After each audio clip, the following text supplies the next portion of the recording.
और रोना भी चाहेंगे तो रो नहीं पाएंगे। उसमें सिर्फ आपके मुख से यही आवाज निकलेगी, क्या?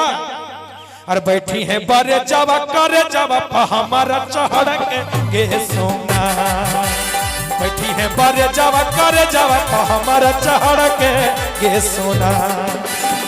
कहे अरे मोहनी मूर्तिया पछतिया ऊपर पत्थर के गे सोना, मोहनी मूर्तिया पछतिया ऊपर पत्थर के गे सोना।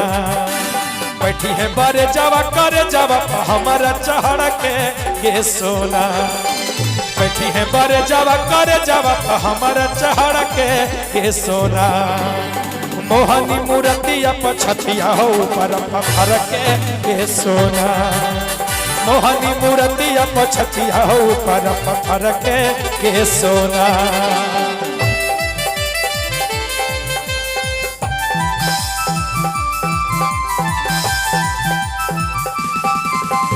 शीशा के दिल बनल रहे टूटल बिखर गई, साथी मिलल रहे को मिलके बिछड़ गई।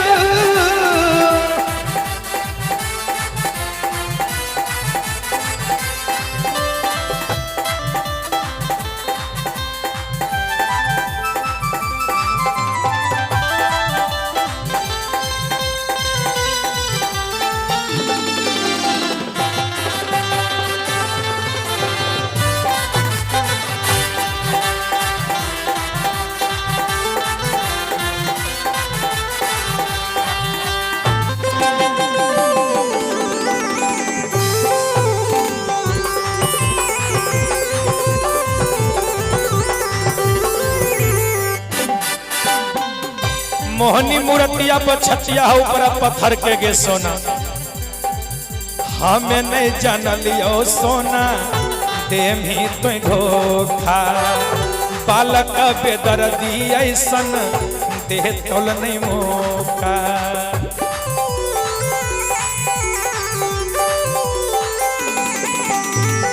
हमें नहीं जान लियो सोना देमी तो धोखा, बालक बेदर्दी ऐसा देह तल नहीं मौका।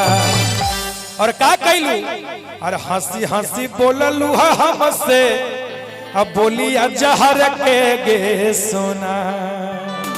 हम ना जानली कि तहारी हंसी में जहर घोलल बा, और हंसी हंसी बोललू हमर से, बोलिया जहर के गे सोना। अरे मोहनी मूर्तिया पछतिया ऊपर पत्थर के सोना, मोहनी मूर्तिया पछतिया ऊपर पत्थर के सोना। अरे मोहनी मूर्तिया पछतिया ऊपर पत्थर के सोना, मोहनी मूर्तिया पछतिया ऊपर पत्थर के सोना, मोहनी मूर्तिया पछतिया ऊपर पत्थर के सोना।